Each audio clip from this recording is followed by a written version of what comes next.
Compromise is not conformity. If you read the definition of compromise, it is an agreement or a settlement of a dispute that is reached by each side by making concessions.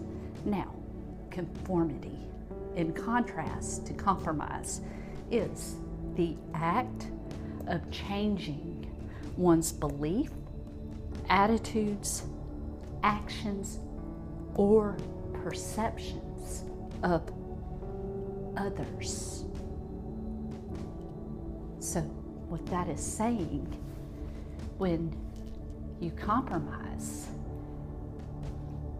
you have one person, another person, or a group of people who come together authentically as their true self, and they reach an agreement where conformity, on the contrast, is you going against your true self and conforming to someone else's belief or attitude to fit in.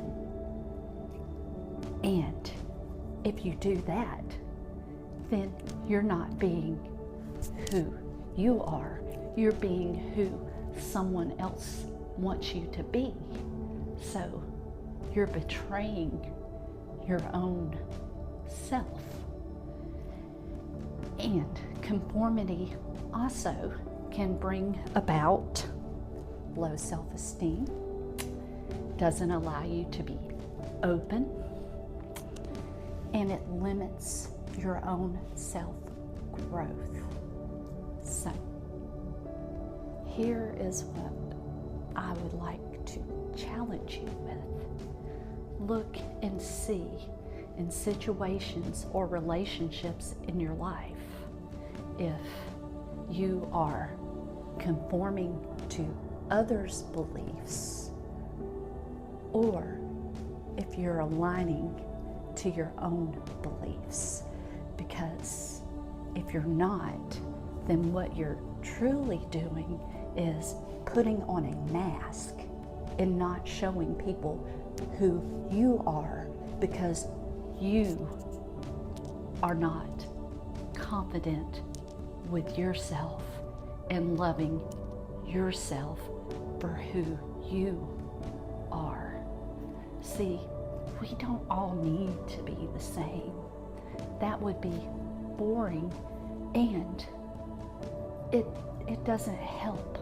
It doesn't help people to grow, because that's where growth comes from.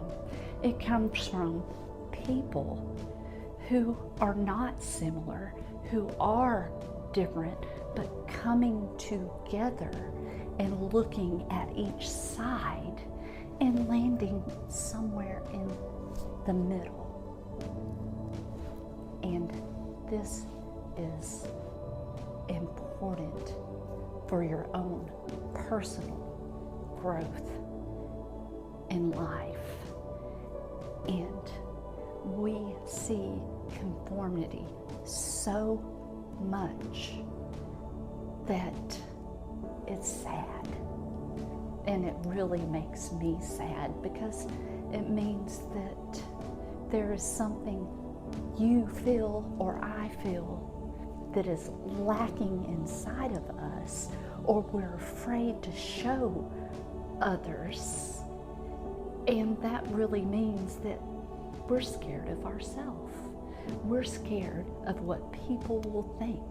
And you shouldn't be scared of what people will think, because you want to know what? If you have to conform to fit in, then they're not your people. Because people who are authentic to themselves are willing to look at others who are authentic and be diverse and be okay with that diverseness, because we all have our own strengths. all have our own weaknesses. So if we're conforming, then we're holding on to our weakness instead of bringing out our strength, which may be able to help someone else. And I want to read to you what Romans 12:12 says. And this is by the Apostle Paul, and I really love Paul. And if you don't know much about his writings, I would challenge you to read it, because it's very eye-opening to read about all the things that Paul went through, but he stayed true to himself and to God. So, that being said, let's dig in, okay? It says, do not be conformed to this world, but be transformed by the renewing of your mind, that you may prove what it is, that good and acceptable and perfect will of God. See? By not conforming, you're transforming. And as long as you're transforming, you're growing. So choose to transform and choose to be your authentic self and align yourself with others who are their authentic self and accepting and willing to compromise. That's what I want to leave you with, and I want you to know, if no one has told you